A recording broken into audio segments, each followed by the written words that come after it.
The snow hit like knives against Sarah Henderson's face as she stood in the doorway of the house she'd called home for 6 years, holding 3-week-old Lily while Emma and Grace cried in their carrier behind her.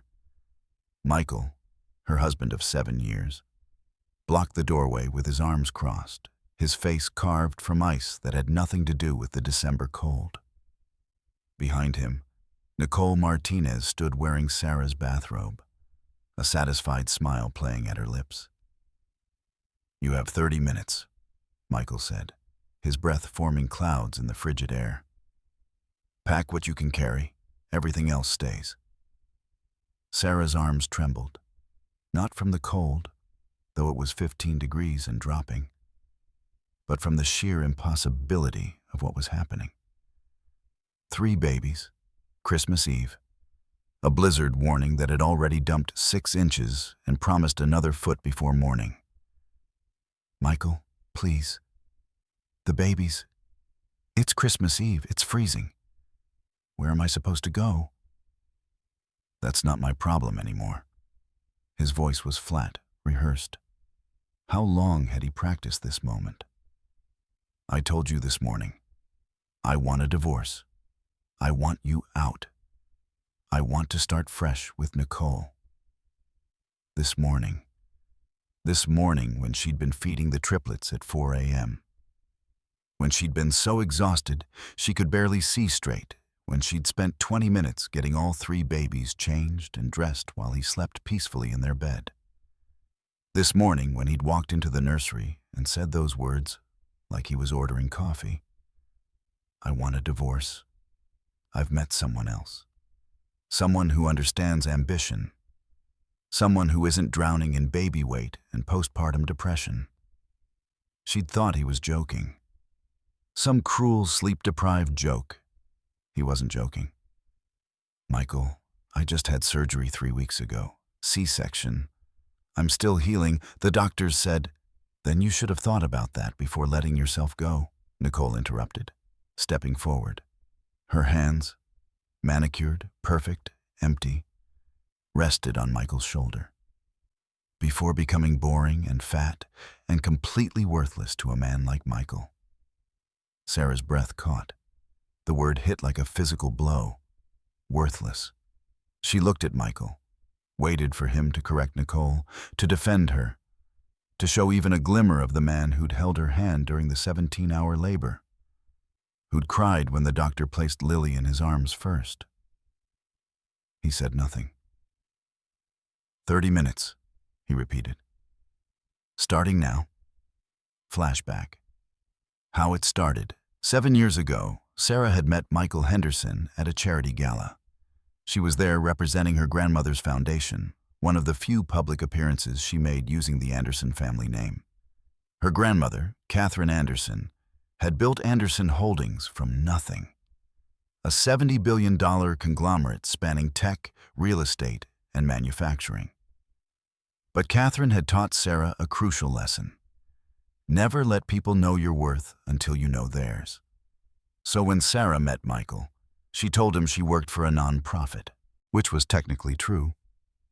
She volunteered at the Anderson Family Foundation, though she also served on the board of Anderson Holdings under a trust structure so complex that even most board members didn't know Catherine's granddaughter was among them. Michael had been charming, ambitious. He worked for Henderson Industries, his parents' mid-size manufacturing firm, not wealthy by Sarah's standards, but comfortable, successful. He'd built himself up from nothing, he said. His parents had given him a job, but he'd earned every promotion. She'd fallen in love with his drive, his confidence, his genuine warmth when he talked about building something meaningful. They'd married a year later. Small ceremony, despite his mother Patricia's protests.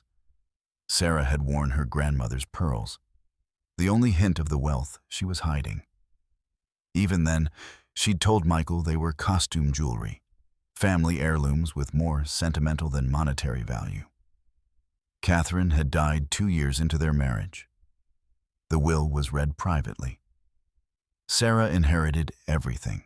$70 billion in assets, controlling interest in Anderson Holdings, a dozen subsidiary companies, and an investment portfolio that generated more money per day than most people earned in a lifetime.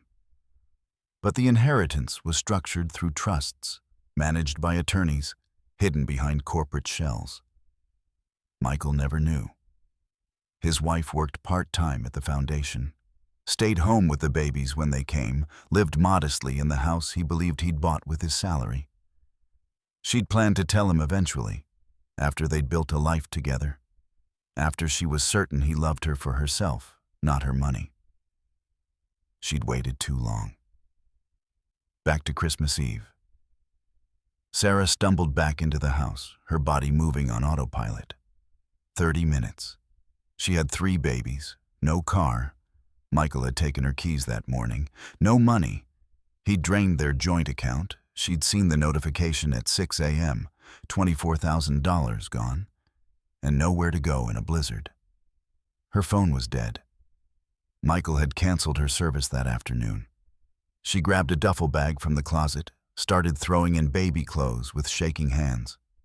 Diapers, formula, blankets. Her hands were so cold she could barely grip anything. Nicole followed her from room to room, commenting, "Those bottles are expensive. Maybe leave those. You probably can't afford to replace them. That onesie is cute.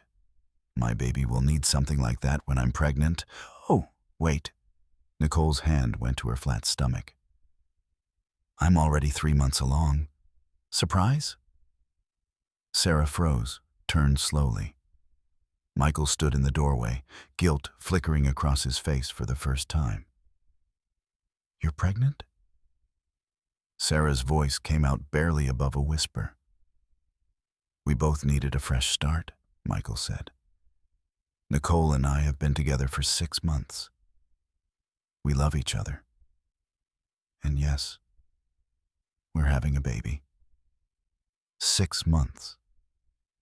The triplets were 3 weeks old, which meant Michael had been cheating when Sarah was 5 months pregnant, when she'd been on bed rest, when she'd been so sick she couldn't keep food down.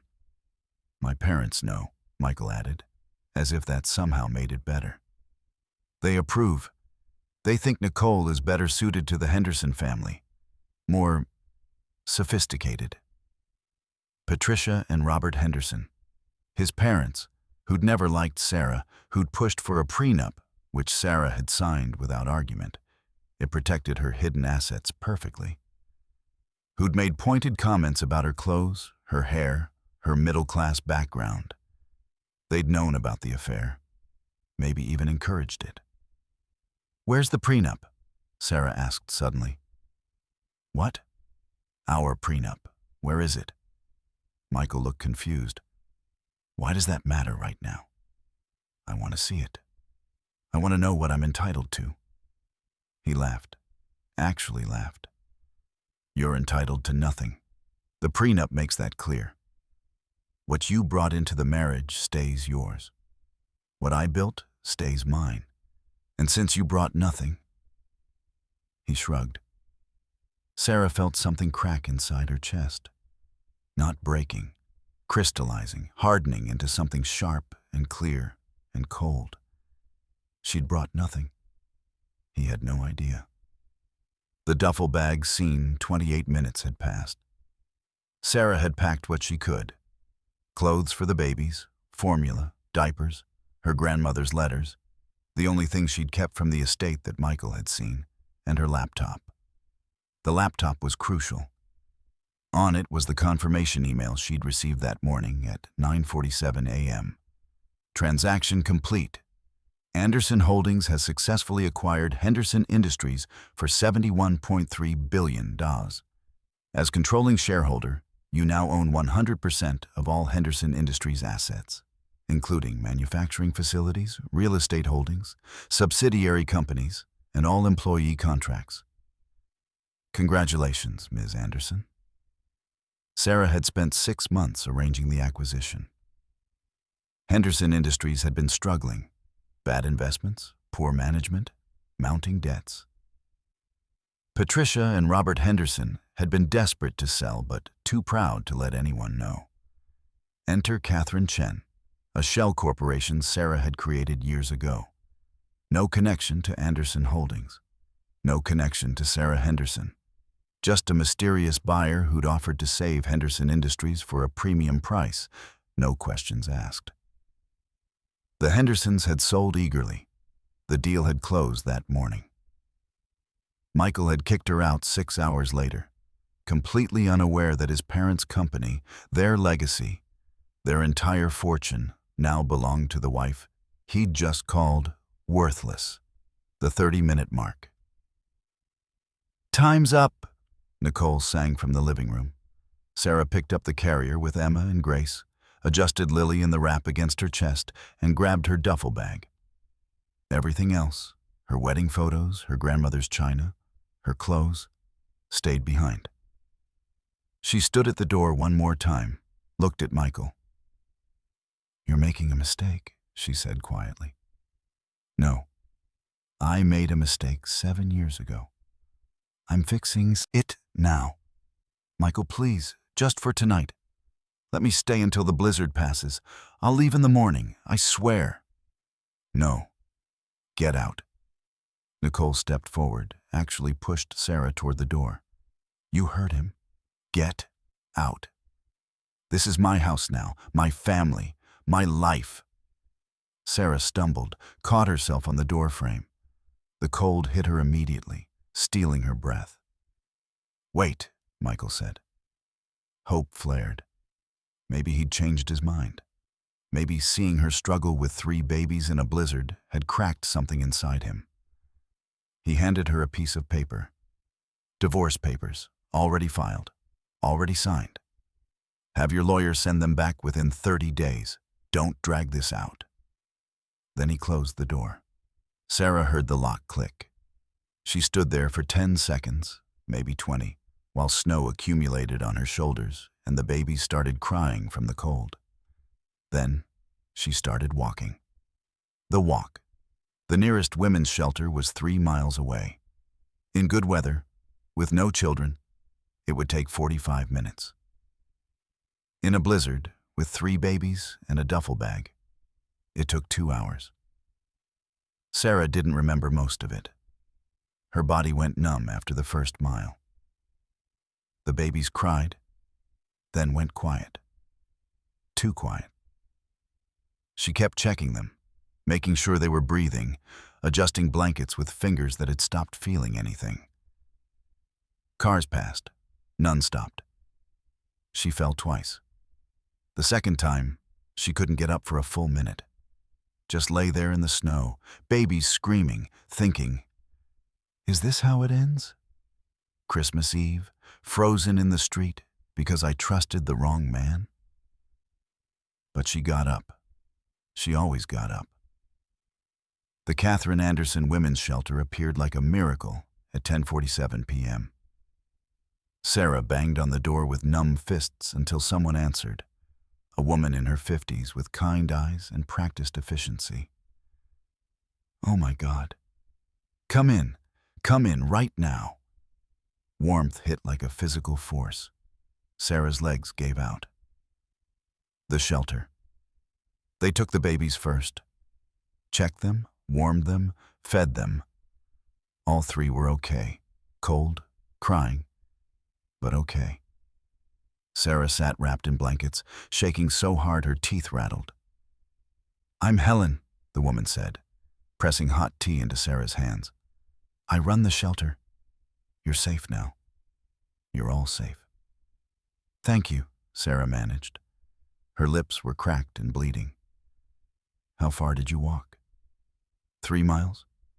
"From where?" "My house. My husband kicked me out. Tonight. With the babies."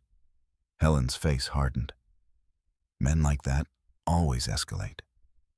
"Do you have family? Anywhere safe to go?" Sarah started to say no, then stopped.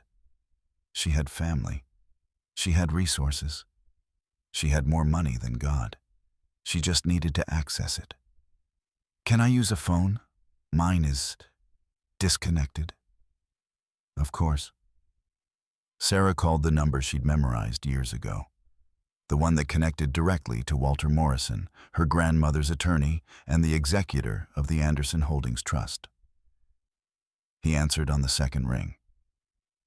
"Walter Morrison." "Walter, it's Sarah. I need help." His voice shifted immediately from professional to concerned. "Sarah, what's wrong? Where are you?" "The Catherine Anderson Women's Shelter, downtown. My husband just kicked me out. With the Triplets, in a blizzard. I need you to come get me." Silence. Then, "I'll be there in 20 minutes. Don't move." He arrived in 15, the confrontation with Walter. Walter Morrison was 73 years old, silver-haired, sharp-eyed, and absolutely furious. He stood in the shelter's lobby, looking at Sarah wrapped in borrowed clothes, at the Triplets sleeping in donated bassinets, at Helen hovering protectively nearby. "Tell me everything," he said. Sarah did. Every word. The affair, the pregnancy, the eviction, the walk through the blizzard. Walter's face went from angry to apocalyptic. "That fool has no idea what he's done, does he?" "No." "He doesn't know about the inheritance, the trust, Anderson Holdings?" "Nothing. I never told him." "And Henderson Industries?" "Closed this morning. He doesn't know that either." Walter sat down heavily. "Sarah, do you understand what you're sitting on right now? A nuclear bomb. A thermonuclear bomb. You own his parents' company. You own the house he just kicked you out of. It's in a Henderson Industries real estate trust that now belongs to you. You own the car he drives. You probably own the clothes on his back." Sarah felt something dangerous unfurl in her chest. Not quite satisfaction, not quite vengeance. Justice. "What do we do?" Walter smiled. It wasn't a kind smile. "We show him exactly what happens when you call a billionaire worthless." 3 days later, the attorney's office. Walter's office was on the 40th floor of the Anderson Holdings Tower. Floor-to-ceiling windows, mahogany desk. The kind of quiet that only comes with extreme wealth and power. Sarah sat across from him, nursing Lily while Emma and Grace slept in the carrier beside her. "Let's start with the basics," Walter said, pulling up documents on his computer. "Your current net worth, as of the Henderson Industries acquisition, is approximately $70.3 billion. Nas. Sarah nodded. She'd known the number, but hearing it out loud still felt surreal. "Your monthly passive income from investments and trust structures is approximately $180 million. Yes. Michael Henderson's annual salary at Henderson Industries was $240,000. I remember. So in one day, you earn what he earns in roughly 25 years. Sarah didn't answer. She was thinking about him calling her worthless. About Nicole laughing as she pushed her out the door. About walking through a blizzard with 3 babies because the man she'd married couldn't see past his own reflection. "Here's what I propose," Walter continued. "We don't reveal who Catherine Chen Corporation is yet. We let him think Henderson Industries was bought by a mysterious conglomerate. His parents are desperate to know who owns them now. I've had 7 calls from their lawyer this week. Let them wonder." Agreed. "Meanwhile, we deal with your immediate situation. The house, it's mine? Technically, it's owned by Henderson Properties LLC, which is a subsidiary of Henderson Industries, which you now own. So yes, it's yours. Michael is currently living in your house, rent-free." Sarah felt a dark satisfaction. "Can we evict him? We can do better. We can let him stay, under lease terms you dictate.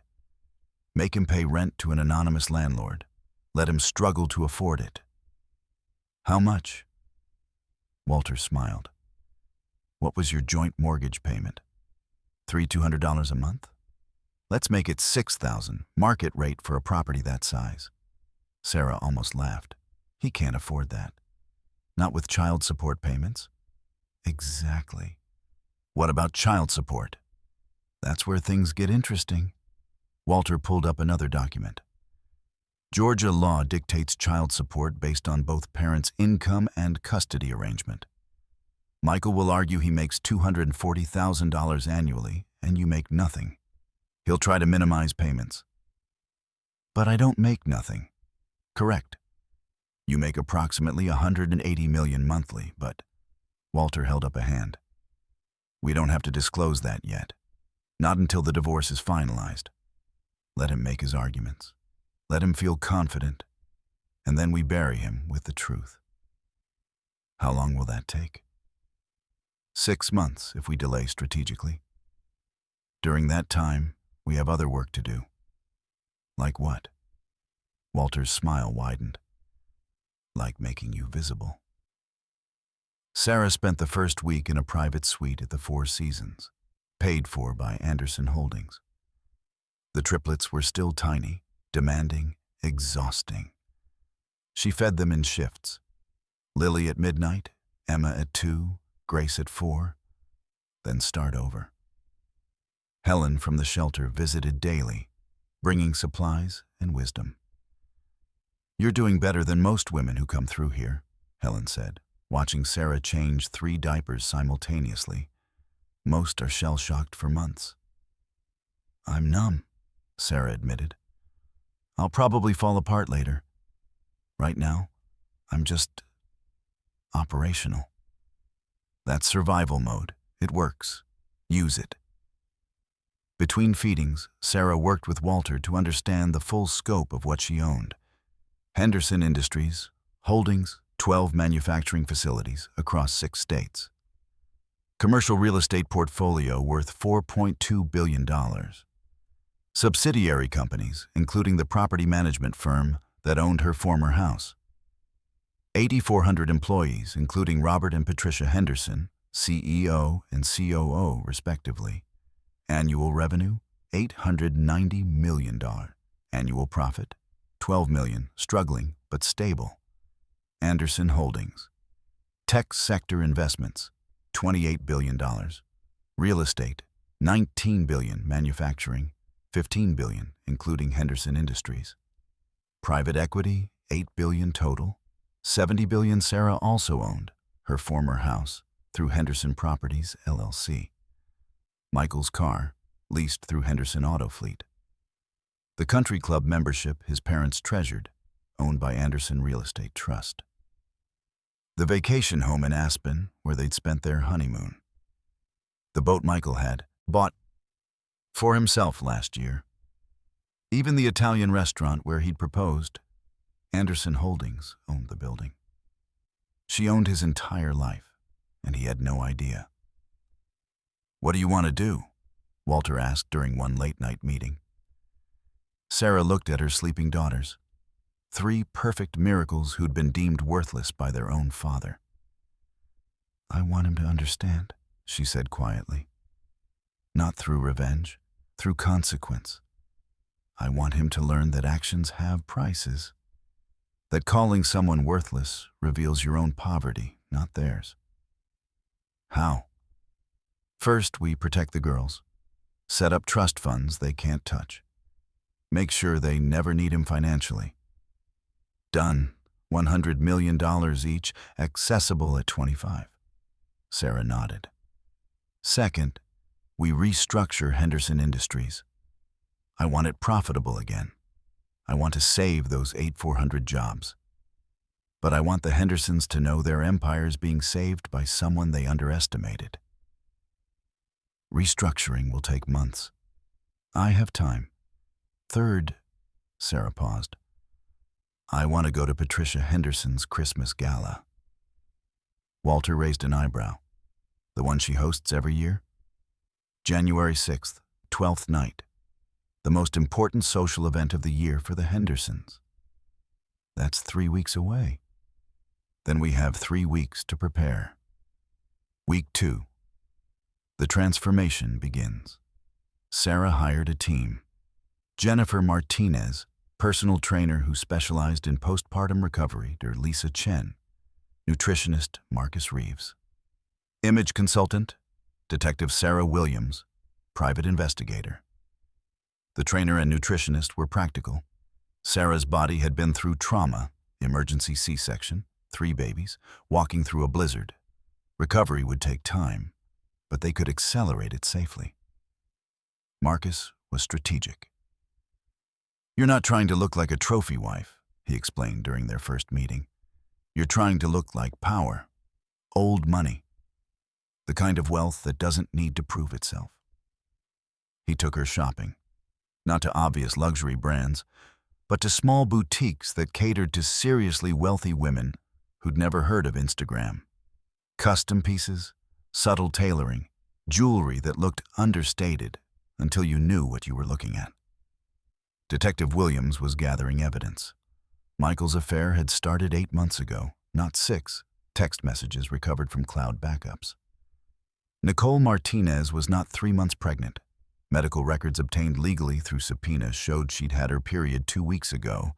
The pregnancy was fake. A manipulation tactic Patricia and Robert Henderson had paid Nicole $50,000 3 months ago. Bank transfer with memo for services rendered. The Hendersons had orchestrated the entire affair to break up the marriage. "Why?" Sarah asked, staring at the evidence. "Best guess? They never liked you. Thought you weren't good enough for their son. When Nicole came along, prettier, more manipulative, willing to do whatever they wanted, they saw an opportunity. They paid her to seduce him and to fake a pregnancy to force the issue. Classic honey trap." Sarah felt sick. Not because Michael had cheated. That betrayal had already carved its place in her heart. But because his parents had orchestrated her destruction so methodically. "Do you want to press charges?" Williams asked. "Fraud, conspiracy, possibly racketeering depending on how the money was structured?" "Not yet. I want them to understand what they've done first." Week 3. Physical transformation. Sarah was losing weight steadily. The postpartum pounds dropping through a combination of breastfeeding, clean eating, and carefully monitored exercise. She was nowhere near her pre-pregnancy body and didn't need to be. But she looked healthy, strong, alive. More importantly, she looked like herself again. The stylist worked magic with her wardrobe. Out went the yoga pants and milk-stained t-shirts. In came perfectly tailored trousers in cashmere and wool silk blouses that worked for nursing but looked executive. A camel coat that cost more than Michael's first car. Boots that added 3 inches without looking like she was trying. Her grandmother's jewelry, real this time, not the costume pieces she'd pretended they were when she looked in the mirror. Sarah barely recognized herself. Not because she looked different, but because she looked like she belonged. Like she'd always belonged.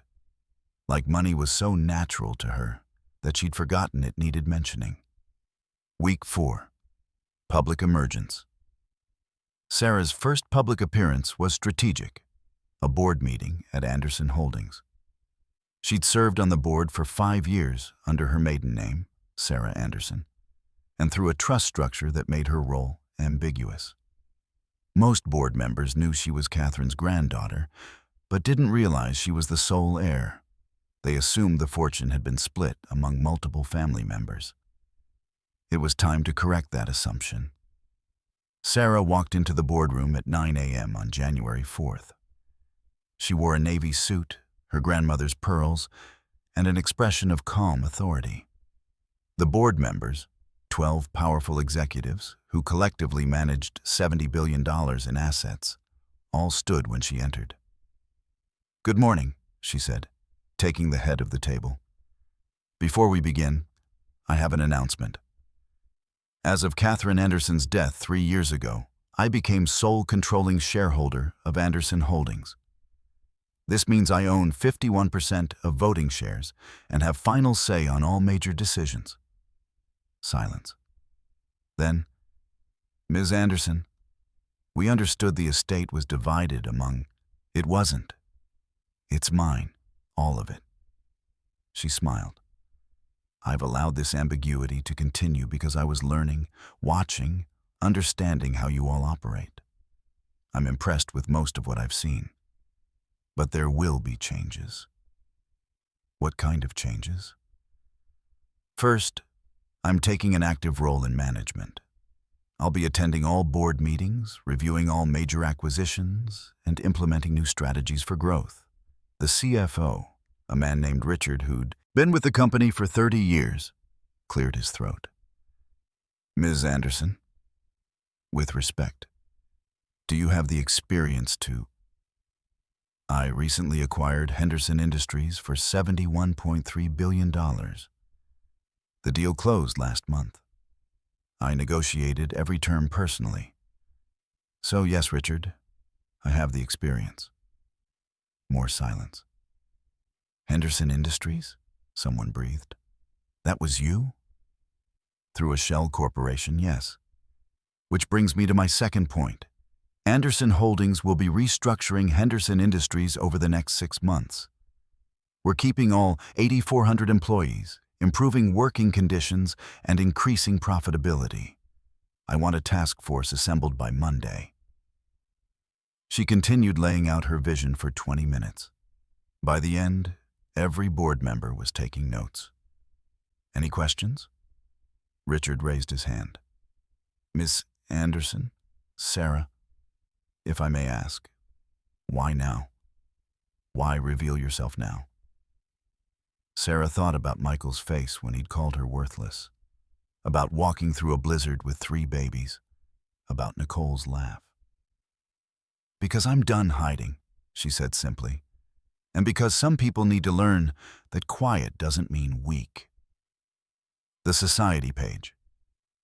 The board meeting leaked within hours, not through Sarah, but through board members calling their contacts, their friends, their networks. By 5 p.m., the story was everywhere. Mystery heir revealed. Catherine Anderson's granddaughter controls 70 Balboa. Empire young mother takes helm of Anderson Holdings. Secret billionaire. How Sarah Anderson hid her fortune for years. The articles included photos from the board meeting. Sarah looking composed, professional, powerful. Patricia Henderson saw them over dinner. She was eating at the country club with Robert when her phone buzzed. She opened the news article, read it once, twice, her face draining of color. What's wrong? Robert asked. Patricia couldn't speak. She just handed him the phone. Robert read it, blinked, read it again. That can't be. Sarah Henderson, Patricia whispered. Sarah Anderson Henderson. Michael's ex-wife is Catherine Anderson's granddaughter. That's impossible. She worked at a nonprofit. She had no money. She was nobody. Apparently, we were wrong. They sat in stunned silence. Robert, Patricia said slowly, remind me who bought Henderson Industries. Robert's face went ashen. A shell corporation. Catherine Chen Corporation. We never found out who was behind it. Catherine. Catherine Anderson. Catherine Chen. Oh, God. She owns our company. Michael's worthless ex-wife owns our entire company. Michael's discovery. Michael found out the same way everyone else did, through social media. He was at home, Sarah's home, though he didn't know it, with Nicole when his phone exploded with notifications. Dude, is your ex-wife a billionaire? Mike, holy shit, did you see this article about Sarah? Bro, you divorced a billionaire. What were you thinking? He clicked the first link, read the article, stared at the photo of Sarah looking nothing like the exhausted, overweight woman he'd kicked out 4 weeks ago. That's not, he started. But it was. Same face, same eyes, different everything else. $70 billion, he whispered. She had $70 billion. Nicole snatched his phone, read the article, and her face went white. "This is fake," Nicole said. "It has to be fake." She was broke. She had nothing. Michael was remembering things. Sarah's calm acceptance of the prenup. Her lack of concern about money, ever. The way she'd paid cash for things sometimes. Her saying once, casually, "Money isn't important to me." He'd thought she meant she didn't care about money. She'd meant she had so much of it that it didn't matter. His phone rang. His mother. "Did you know?" Patricia's voice was shaking. "Did you know who Sarah was?" "No, I had no idea." "How could I have known?" "She hid it. For 7 years, she hid a $70 billion fortune and married you anyway." "Why?" "I don't know." "And you kicked her out. With her babies, in a blizzard." "I didn't know what." "It doesn't matter what you knew," Patricia was screaming now. "She owns Henderson Industries. She owns our company. She owns everything. And you made her your enemy." Michael felt the floor drop out from under his world. The attorney's letter. On January 5th, one day before Patricia's gala, Michael received a letter from Walter Morrison, attorney at law. "Dear Mr. Henderson, I represent Sarah Anderson Henderson in all matters related to your divorce proceedings. Please be advised of the following. 1. Your current residence at 1847 Oak Street is owned by Henderson Properties, LLC, a subsidiary of Henderson Industries, which is wholly owned by Anderson Holdings. As Mrs. Henderson is the controlling shareholder of Anderson Holdings, this means the house belongs to her. 2. You are currently residing in this property without a lease agreement. Market rate rent for this property is $6,000 per month. You owe $24,000 for the 4 months you've been living there, December through January, plus advance payment for February and March. 3. If you cannot pay, you will need to vacate the property by January 15th. 4. Mrs. Henderson is also the technical owner of the vehicle you drive, leased through Henderson Auto Fleet, the country club membership you use, and several other assets you believed were yours. We will be auditing all assets acquired during your marriage to determine community property distribution. 5. Mrs. Henderson is seeking full custody of Lily, Emma, and Grace Henderson. Due to your abandonment of them during a blizzard, your demonstrated inability to provide stable housing, and your relationship with Ms. Nicole Martinez, who has defrauded you regarding her pregnancy status. 6. Mrs. Henderson is seeking child support in the amount of $75,000 per month per child, $225,000 total, based on her income and the lifestyle the children should maintain. 7. Mrs. Henderson will be attending your mother's gala on January 6th as a guest of the Anderson Holdings Board. She trusts this won't be awkward. Please have your attorney contact me to discuss terms. Sincerely, Walter Morrison, Escruas. Michael read it 3 times. $225,000 per month in child support. He made $240,000 per year, $24,000 in back rent. His entire savings was $31,000, full custody. He'd see his daughters on weekends, maybe, if Sarah allowed it. And the gala. She was coming to his mother's most important social event of the year. The event where Patricia displayed her status, her wealth, her importance. The event where everyone who mattered in their social circle would be watching. Sarah was coming to destroy them, and there was nothing they could do to stop her. Act 3. The Gala Revelation. 10,000 words. January 6th, the day Patricia Henderson's 12th night gala, was legendary in their social circle. She'd hosted it for 20 years, always on January 6th, always at the Henderson estate. The one Michael had grown up in, the one his parents still lived in. 300 guests. Black tie required. A 12-course dinner prepared by the city's most exclusive caterer. an orchestra, ice sculptures, the kind of party that got written about in society pages. This year's gala was especially important because Patricia and Robert wanted to announce Henderson Industries' new direction under mysterious new ownership. They'd planned to frame it as their choice, their strategic decision to sell, their brilliant business move. They hadn't planned on the new owners showing up. Sarah spent the day preparing. Hair, professional blowout, styled in classic waves that looked effortless but cost $800. Makeup, natural but perfect. Glowing skin, subtle eyes, lips in a deep berry red. Dress, custom Valentino, deep emerald green, fitted perfectly to her post-baby body. Cost, $45,000.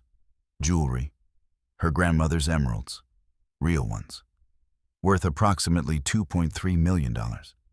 They matched the dress perfectly. Shoes, Louboutins, understated, elegant.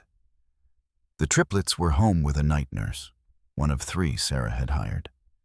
Each baby had their own nurse, their own perfect schedule, their own trust fund that would make them financially independent before they started kindergarten. Sarah looked at herself in the mirror one final time. She looked like money. Old money, new power, and absolutely 0 fucks to give. Perfect. The arrival. Walter picked her up at 7 p.m. in a Mercedes S-Class.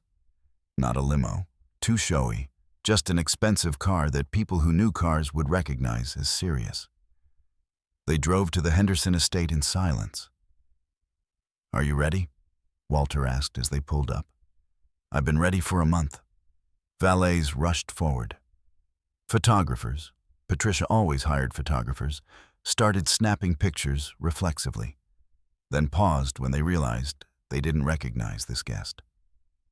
Sarah stepped out of the car. Flash, flash, flash. She walked up the steps alone, head high, shoulders back, emerald dress catching every light. The entrance hall was full of people. Early arrivals, mingling with champagne and canapes. Every head turned when Sarah walked in. Patricia Henderson stood near the grand staircase, greeting guests. She was mid-laugh with some society matron when she caught sight of Sarah. The laugh died. Patricia's face went through several emotions in rapid succession. Confusion, recognition, disbelief, panic. "Sarah," she breathed. The society matron turned. "Oh, who's this lovely young woman?" "This is Sarah Anderson," Sarah said smoothly, extending her hand. "Of Anderson Holdings. I'm here representing the new owners of Henderson Industries." "Anderson Holdings? Oh my goodness, you're Catherine's granddaughter. I read about you in the paper yesterday." What a surprise that reveal was. Patricia looked like she might faint. "Yes. Grandmother was excellent at keeping secrets. She taught me well." Sarah smiled pleasantly. "Patricia, thank you so much for inviting me. Your home is beautiful." Patricia hadn't invited her. They both knew it. I didn't realize you'd be attending." "Oh, didn't Walter call? He said he'd RSVP on my behalf. I wanted to meet all the Henderson Industries stakeholders personally. Since I own the company now, it seemed appropriate." The society matron gasped delightedly. "You're the mysterious buyer? Patricia, did you know?" We didn't. How wonderful. So you must know the Hendersons well then. Are you friends?" "Patricia is my former mother-in-law, actually. I was married to her son Michael until recently." The society matron's eyes went saucer-wide. This was gossip gold. "Oh my. And now you own the family business. What a small world. Isn't it?" Sarah's smile never wavered. Patricia excused herself, nearly running to find Robert. Sarah could see them in the corner, having a furious whispered conversation. She accepted champagne from a passing waiter and continued into the main ballroom, the ballroom. The Henderson Estate ballroom was impressive. Crystal chandeliers, marble floors, gold accents everywhere. 300 people in designer gowns and tuxedos, all the most important families in Atlanta's social scene. Sarah recognized many of them. She'd grown up in this world, just under a different name. She'd attended galas like this with her grandmother, met these same people, learned their secrets. Now they were meeting her for the first time, not knowing she'd been invisible in their midst for years. Sarah Henderson. A woman rushed over. Diane Rothschild, old money, sharp instincts. I heard you were here. My God, you look stunning. I can't believe we didn't know Catherine had a granddaughter. Grandmother preferred privacy. Clearly. And I heard you just acquired Henderson Industries? Is that true? It is. Bold move. Robert Henderson's been struggling to keep that company afloat for years. What made you want to buy it? Sarah's smile turned dangerous. I saw potential for restructuring. Sometimes companies need new management to reach their full value. Diane's eyes gleamed with understanding. And you're such good friends with the Henderson family, aren't you? Being Michael's ex-wife and all. The best of friends. Well, this should be an interesting evening then. Michael's arrival. Michael arrived at 7:45 with Nicole on his arm. Nicole wore a bright red dress, too tight, too much cleavage, too obvious. The dress of someone trying to prove she belonged. Michael wore his best tuxedo, off the rack, slightly too big in the shoulders. They walked in together, and immediately every conversation in the entrance hall stopped. Because Sarah was standing 10 feet away, talking to the mayor and his wife, looking like she'd been born in diamonds. Michael froze. He'd seen the photos from yesterday, read the articles, knew she was rich. But knowing and seeing were different things. This wasn't his wife. His wife wore sweatpants and smelled like baby spit-up and apologized for existing. This woman looked like she could buy and sell him. Because she could. Michael, Sarah said pleasantly. Nicole, how nice to see you both. Nicole's face had gone pale under her heavy makeup. Her hand tightened on Michael's arm. Sarah, Michael managed. I didn't know you'd be here. No? I assumed Walter mentioned it in his letter. The one about the rent? The mayor looked between them, fascinated. You two know each other? Sarah is my ex-wife, Michael said. Soon-to-be ex-wife, Sarah corrected. The paperwork isn't final yet. And she's the mysterious buyer of Henderson Industries, the mayor added, clearly delighted. What a coincidence. Isn't it? Sarah sipped her champagne. Michael, I hope the house is working out. Have you had a chance to review the new lease terms? I can't afford $6,000 a month. Well, that's what the property rents for at market rate. I'm not charging you more than I'd charge anyone else. But it's my family's house. Actually, it's my house.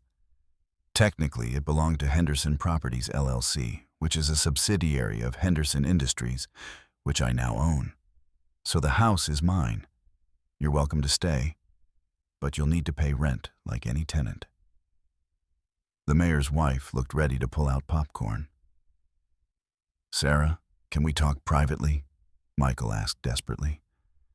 I don't think that's appropriate. We should let our lawyers handle everything. Nicole finally found her voice. You're enjoying this, aren't you? You're here to humiliate him. I'm here because I own half the company that's being celebrated tonight. My presence is professional, not personal.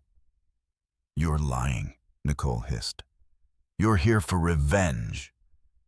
Sarah looked at her, really looked at her. Nicole, how's your pregnancy going? You must be what, 4 months along now? Nicole paled. 5 months? Really? You don't look it. No bump at all. I'm small. And still drinking champagne, I see. Sarah nodded to the glass in Nicole's hand. Nicole set it down quickly. It's one glass. Of course. Well, best of luck with that, Michael. Enjoy your evening. She walked away, leaving them standing in the entrance hall with the mayor and his wife, who were clearly ready to tell everyone what they'd just witnessed. Dinner. Dinner was served at 8:30. 300 guests were seated at round tables, carefully arranged by importance and social standing. Patricia had placed Sarah at a table in the back, an insult, a clear signal that despite her money, she wasn't really welcome. Sarah didn't care. She wasn't here for a good seat. Michael and Nicole were at a front table close to Patricia and Robert. The family table, where the Hendersons displayed their most important guests. Sarah ate her first course, some pretentious foam that probably cost $100 per serving, and watched the room. People kept glancing at her, whispering, pointing subtly. She smiled and waved like she was running for office. Between courses, guests started approaching her table. Ms. Anderson, I'm Richard Brightwell. I run Brightwell Industries. We'd love to discuss potential partnerships with Anderson Holdings. Ms. Anderson, I represent the Children's Hospital Foundation. We'd be honored if you'd consider joining our board. Ms. Anderson, my daughter is starting a tech company. Perhaps Anderson Holdings would be interested in investing. On and on. Everyone wanted a piece of her now. Meanwhile, at the family table, Michael sat in silence while Patricia and Robert networked desperately, trying to maintain their social position. The speeches. After dinner, Robert Henderson stood to give his annual speech. He looked older than usual, tired, defeated. Good evening, everyone. Thank you for joining us for our 20th 12th Night Gala. This year has been eventful for Henderson Industries. He paused, clearly struggling with how to frame the sale. Many of you have heard that we've recently brought in new investors to help take the company to new heights. I'm pleased to announce that Henderson Industries was acquired by Anderson Holdings. Murmurs swept the room, and we're excited about this new direction. Anderson Holdings has a proven track record of success, and we believe this partnership will benefit everyone involved. Partnership. That was generous phrasing. I'd like to invite the representative from Anderson Holdings to say a few words. Ms. Sarah Anderson. All eyes turned to Sarah. She stood, walked to the front of the room with measured grace, and took the microphone from Robert's shaking hands. Thank you, Robert. Good evening, everyone. As Robert mentioned, Anderson Holdings recently acquired Henderson Industries. What he didn't mention is that it wasn't a partnership. It was a purchase. I now own 100% of Henderson Industries, including all assets, properties, and employee contracts. Shocked silence. Some of you may know me as Sarah Henderson. I was married to Michael Henderson until recently. She looked directly at Michael. His face had gone gray. During that marriage, I never told him about my family's wealth. I wanted to know if he loved me for myself, not my money. She paused. Let that sink in. I learned the answer on Christmas Eve when he kicked me out of our home, which I own, incidentally, with our 3-week-old triplets during a blizzard because his mistress convinced him I was worthless. Gasps. Actual gasps. Nicole stood up. That's not true. Sit down, Nicole, Sarah said calmly. We'll get to you. Security had appeared at the edges of the room, Walter's doing. Michael called me worthless, Sarah continued.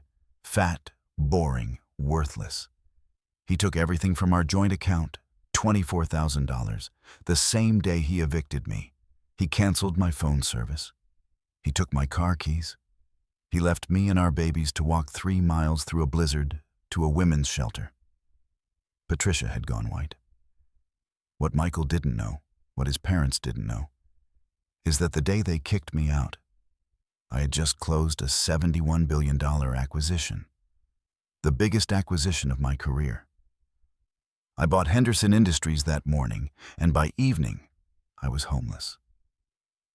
She let the audience process that.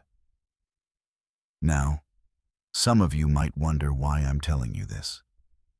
Why share my personal humiliation at what should be a celebration? She pulled out a small remote from her clutch, clicked it. The room's projection screens lit up. The evidence screen 1, text messages between Michael and Nicole, dated 8 months ago. Michael, I can't stop thinking about you. Nicole, we shouldn't be doing this.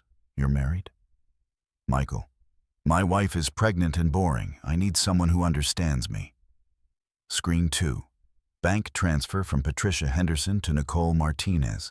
Amount, $50,000. Date, September 15th. Memo, for services rendered.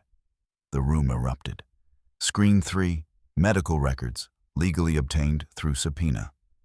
Nicole Martinez's gynecological records showing she had her period 2 weeks ago. No pregnancy. Nicole is not pregnant, Sarah said calmly. She never was. The pregnancy was a lie designed to force Michael to leave me. His parents paid her $50,000 to seduce their son, fake a pregnancy, and break up our marriage. Nicole was crying now, mascara streaming down her face. She tried to leave, but security blocked the exits. Screen 4. More text messages, these between Patricia and Nicole. Patricia, have you told him about the baby yet? Nicole, not yet. Timing has to be perfect. Patricia, do it soon. We need Sarah gone before she has those babies. She'll be harder to get rid of after. Patricia Henderson orchestrated my entire humiliation, Sarah continued. She never thought I was good enough for her son. When Nicole came along, younger, prettier, willing to lie, Patricia saw an opportunity. Patricia stood. This is defamation. I'll sue you for what? Telling the truth? Every piece of evidence you're seeing is documented, verified, and legally obtained. You can't sue me for facts. Robert grabbed Patricia's arm, tried to pull her down. Screen 5, financial records showing Henderson Industries was failing. Revenue declining 12% year over year. Debt mounting. The company was 6 months from bankruptcy when Sarah bought it. The Hendersons were desperate to sell, Sarah explained. They couldn't let anyone in their social circle know they were failing. So they sold to a shell corporation, Catherine Chen Corporation, which is me. She paused. I saved their company. I saved 8,400 jobs. I paid them more than market value for a failing business. And the same day the deal closed, they had their son evict me into a blizzard with our babies. Screen 6, photos of Sarah walking through the snow, taken by a traffic camera. 3 babies visible in carriers. Her face exhausted, desperate. The room was dead silent except for Nicole's crying. Some of you might think this is revenge, Sarah said. It's not. Revenge would be destroying Henderson Industries, firing the Hendersons, pressing criminal charges against Nicole for fraud, and taking Michael for every penny he has. She clicked to the final screen. Instead, I'm restructuring Henderson Industries to make it profitable again. I'm keeping all 8,400 employees. I'm even keeping Robert and Patricia Henderson in their positions, for now, because they're good at what they do when they're not busy destroying their son's marriage. She looked at Patricia. But I want everyone here to know what happened. I want them to know that the Hendersons paid a woman to seduce their son, fake a pregnancy, and destroy a family. I want them to know that when you call someone worthless, You're really revealing your own bankruptcy of character. Sarah set down the microphone. Enjoy the rest of your gala. She walked out of the ballroom. Every eye followed her. Behind her, chaos erupted. The aftermath. Outside, Walter was waiting with the car. How do you feel? He asked.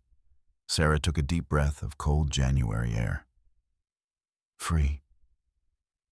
They drove back to the Four Seasons in silence.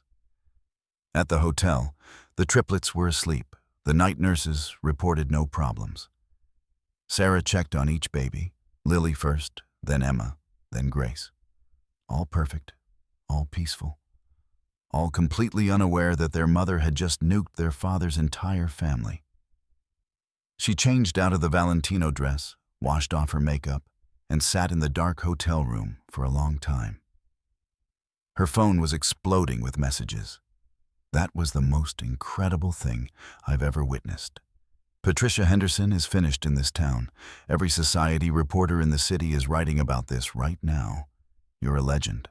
Sarah turned off her phone. She didn't feel legendary. She felt tired and sad and relieved. Mostly relieved. The next morning, Sarah woke to find her face on every news site. Billionaire exposes ex-husband's family at Gala Henderson family scandal. What really happened from homeless to powerful. Sarah Anderson's incredible story. The articles were detailed, dramatic, and mostly accurate. Someone had recorded her entire speech and posted it online. It had 3 million views already. The comments were a lot. She's my hero. I hope her ex-husband never recovers. Those babies are so lucky to have her as a mom. Patricia Henderson should be in jail. This is what real strength looks like. But also, this seems like revenge porn. Why air your dirty laundry in public? She's just another rich person with too much power. Feel bad for the husband. He was manipulated too. Sarah read enough to understand the narrative, then closed her laptop. Walter called at 9 a.m. You've broken the internet. I noticed. We're getting calls from everywhere. Media requests, interview offers. A publisher wants you to write a book. 2 production companies want to make this into a movie. No. All of them? All of them. I did what I needed to do. I'm not turning my family's pain into entertainment. What about the fallout? What fallout? Michael's lawyer called. He wants to settle.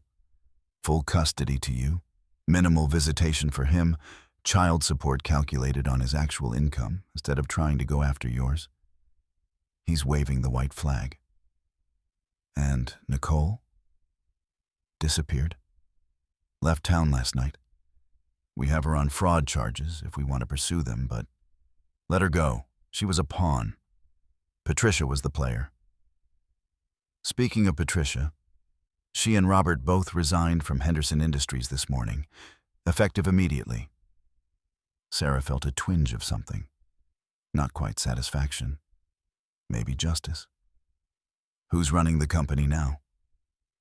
You are, technically. But I'd recommend hiring a CEO. I'll handle it.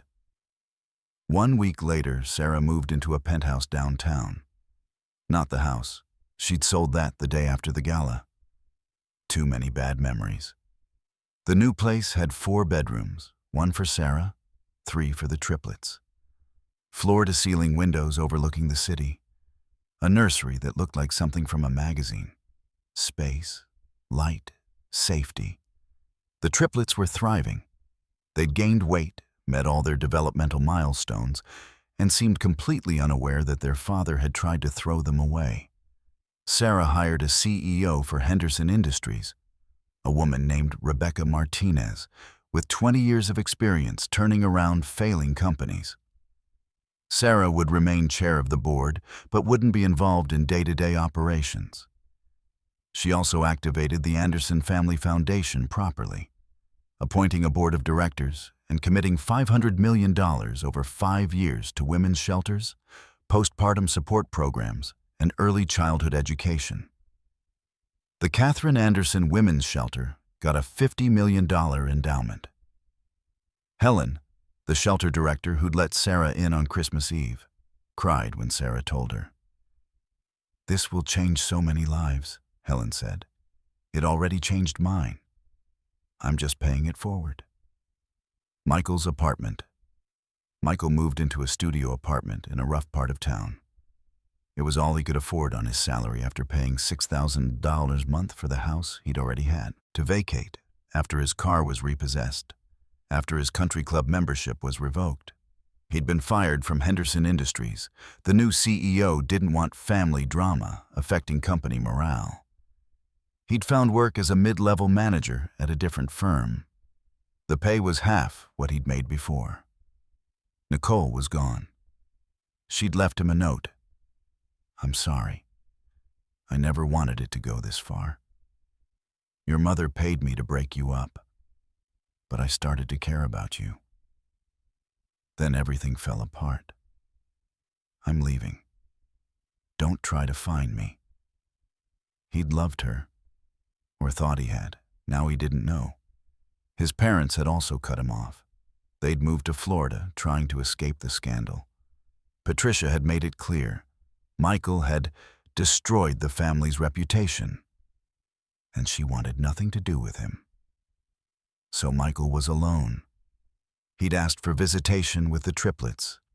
Sarah's lawyer had offered him supervised visits, 2 hours per week. He'd taken what he could get. The first visit was hard. The girls didn't know him. Why would they? They were 3 months old now. He'd been there for the birth, but then he'd kicked them out when they were 3 weeks old. They had no memory of him.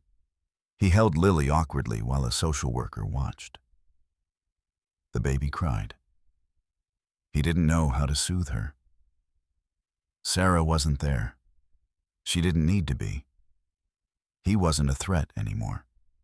He was just a stranger holding his own daughter, realizing he'd thrown away everything that mattered for a woman who'd been lying to him and a family who'd been using him. Patricia's Florida exile. Patricia and Robert moved to a condo in Naples, Florida. It was nice. 3 bedrooms, a view of the Gulf. But it wasn't the Henderson estate, wasn't the life they'd built. They'd taken what money they could from the Henderson Industries sale and invested it conservatively. They'd be comfortable, but they'd never be important again. Patricia spent her days walking on the beach, thinking about how spectacularly she'd miscalculated. She'd thought Sarah was weak, nobody, worthless. She'd thought breaking up the marriage would be easy. Michael would be happier with someone ambitious like Nicole. The grandchildren would be better off without Sarah's middle-class influence. She'd been so certain she was right. And now, she was in exile while Sarah ran a $70 billion empire and raised 3 children who would never know their paternal grandparents. Robert didn't talk much anymore. He'd lost his company, his reputation, his relationship with his son. He mostly sat on the balcony, staring at the water. Sometimes Patricia wanted to call Sarah, to apologize, to explain that she'd only wanted what was best for Michael. But what good would it do? You couldn't apologize your way out of paying someone to destroy a family. You couldn't undo kicking 3 babies out into a blizzard. Some mistakes were permanent. 6 months later, Sarah stood in front of the Anderson Holdings board, presenting Q2 results. Henderson Industries was profitable. Again, they'd cut waste, streamlined operations, and landed 3 new major contracts. Revenue was up 18%. The board applauded. "Any questions?" Sarah asked. "Yes," one board member said. "What's next?" Sarah smiled. "We expand. I'm looking at 2 potential acquisitions, one in the tech sector, one in renewable energy. I'll have proposals by next quarter." She looked confident, powerful, completely in control. The Triplets were 6 months old now. They could sit up, babble, laugh at her faces. Emma was trying to crawl. Grace was obsessed with chewing everything. Lily just wanted to be held constantly. They were perfect, and they'd never know what their father had done. Sarah would make sure of it. When they were old enough to ask, she'd tell them, "Your father made mistakes, but he's working to become better. You can love him and still acknowledge he hurt us." She wouldn't poison them against Michael. That would be cruel. But she wouldn't lie to them either. They deserved truth. Michael's therapy. Michael had started seeing a therapist, court-ordered as part of his custody agreement. But after a few sessions, he was going voluntarily. "Tell me about Christmas Eve," Dr. Chen said during their 8th session. Michael had avoided this topic for weeks. Now he forced himself to speak. "I kicked her out, with 3-week-old babies, during a blizzard. I watched her walk away, and I felt relief. Like I was finally free." Free from what? From responsibility, from feeling trapped, from feeling like I wasn't special anymore. "Why did you feel unspecial?" "Because she was pregnant with triplets, and everything became about the babies, about her needs, about their needs. And I wanted to be the most important person again." "So you chose Nicole." "I chose myself. Nicole was just the excuse." Dr. Chen was quiet for a moment. "Do you understand what you did?" "I abandoned my children. Yes. I called their mother worthless because she'd gained weight carrying them. Because she was tired from feeding them every 2 hours. Because she didn't have time to make me feel special anymore." "Yes." Michael's eyes filled with tears. "I'm a monster." "You made monstrous choices. That's different." "Is it?" "Yes, monsters don't feel remorse. Monsters don't try to change. You're here. That matters." "Does it?" "I can't undo what I did. Sarah will never forgive me. My children will grow up knowing their father threw them away." "No. They'll grow up knowing their father made terrible mistakes and then worked hard to become someone worthy of their love. That's the best you can do now." "Is it enough?" "I don't know. But it's better than not trying." 1 year later, Sarah sat in her penthouse office, looking at photos of the triplets' first birthday party. A year ago, she'd been walking through a blizzard with 3 newborns, certain she was going to die. Now she was CEO of a $70 billion company. Her daughters were healthy and happy, and she'd built a life that was entirely her own. The doorbell rang. Sarah answered it. Her security team would have screened anyone dangerous. Michael stood there, holding 3 wrapped presents. "Hi," he said nervously. "I know I wasn't invited to the party, but I wanted to drop these off, for the girls." Sarah considered turning him away. She had every right. Instead, she stepped aside. "Come in." Michael entered cautiously, like he was walking into a trap. The triplets were in the living room with their nanny, playing with blocks. They were walking now, all 3 of them, early for their age. Grace saw Michael first and stopped, uncertain. "Hi, Grace," Michael said softly. Grace looked at Sarah, checking if this was okay. Sarah nodded. Grace approached Michael cautiously, took the present he offered, and immediately started tearing at the wrapping paper. Emma and Lily followed. Michael had bought them educational toys. Blocks with numbers, books with bright pictures, stuffed animals that played music when you squeezed them. Age-appropriate, thoughtful. The kind of gifts a father who was trying would choose. The girls played with their new toys while Michael watched, an expression of painful longing on his face. "They're beautiful," he said. "They are. They look like you. They have your eyes." Michael was quiet for a long moment. "I'm sorry." "I know." I don't mean sorry like I apologize. I mean sorry like I'm broken inside because of what I did, and I'll never forgive myself. I know that too. Do you? Will you ever forgive me? Sarah thought about it. Really thought about it. I don't know. Maybe someday. But forgiveness doesn't mean reconciliation. It doesn't mean we can be friends. It just means I've let go of the anger because holding on to it was hurting me more than you. That's fair. What do you want, Michael? Really want? To be their father. To be present. To be someone they can be proud of instead of ashamed of. Then do that. Not for me, for them. And if it takes years? If I spend the rest of my life trying to be worthy and they still hate me, then you keep trying anyway. That's what love is. Michael nodded, blinking back tears. He stayed for an hour, playing with the triplets under the nanny's supervision. When he left, Grace waved goodbye. It was something. Not much, but something. 5 years later, epilogue. Sarah stood at the window of her office at Anderson Holdings headquarters, looking out at the city. The triplets were in kindergarten now. Grace wanted to be an astronaut. Emma wanted to be an artist. Lily wanted to be a doctor who fixed babies. They were brilliant, kind, curious children who knew their worth. Michael had been in their lives consistently for 5 years now.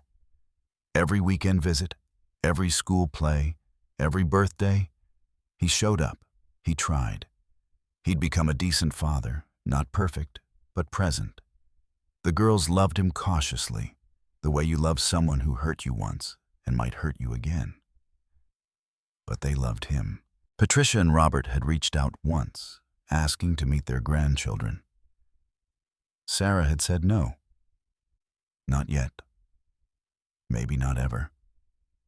The girls didn't need grandparents who'd tried to destroy their family. Henderson Industries was thriving. It was now a $2 billion company, one of Anderson Holdings' most profitable subsidiaries. Sarah had proven her business acumen wasn't just luck. She'd also quietly helped hundreds of women through the foundation. Women who'd been abandoned, abused, left with nothing. She gave them money, resources, support. She gave them what she'd almost lost. A chance. Nicole had sent an apology letter 2 years ago. Long, rambling, full of excuses and explanations. Sarah had read it once, then burned it. Some people didn't deserve forgiveness.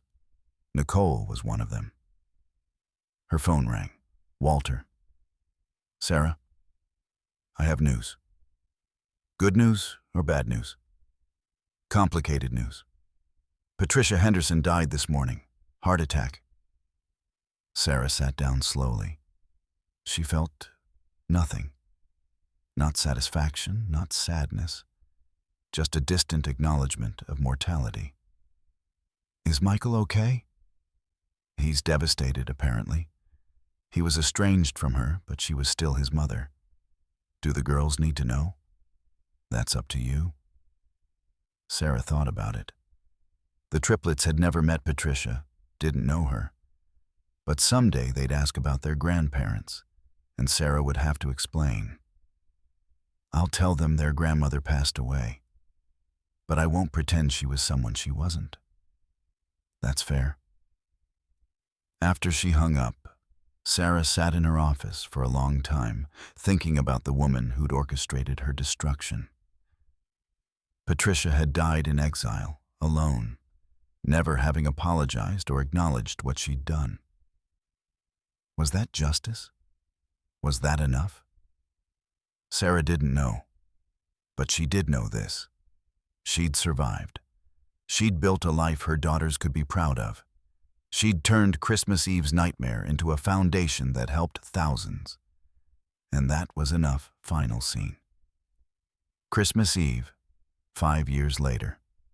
Sarah stood in the kitchen of her penthouse, making cookies with the triplets. "Mom, why do we make cookies on Christmas Eve?" Emma asked, flour on her nose. "Because my grandmother used to make cookies with me on Christmas Eve. And I want you to have the same memory." "What was your grandmother like?" Sarah thought about Catherine. Brilliant, strategic, kind when it mattered. She was strong. She taught me that being underestimated is a gift because it lets you surprise people. "Like when you surprised Daddy?" Lily asked. Sarah had told them an age-appropriate version of the story. Not the details, but the essence. Their father had made mistakes. But everyone deserves a chance to become better. "Yes, like that." "Do you still love Daddy?" Grace asked. "I love who he's trying to become. I don't love who he was. That makes sense?" They finished the cookies and set them out for Santa, a tradition Sarah had started. Then Sarah tucked all three girls into their beds, kissed their foreheads, and turned out the lights. In her own room, Sarah looked at the photo on her nightstand, the only one she'd kept from the old house. Her and Michael on their wedding day, young and stupid and full of hope. She didn't look at it often. But on Christmas Eve, she allowed herself to remember. Not the man who'd kicked her out, but the man she'd thought she married. The man who'd held her hand during a 17-hour labor. The man who'd cried when they placed Lily in his arms. That man had been real, once. And then he'd made choices that destroyed them both. But from those ashes, Sarah had built something beautiful. Not a marriage, not a family in the traditional sense, but something genuine and strong and entirely hers.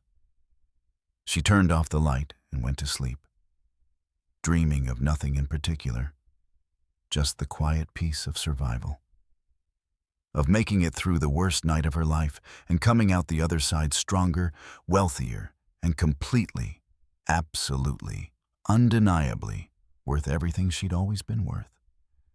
And knowing that no one, not Michael, not Patricia, not anyone, could ever take that knowledge away from her again.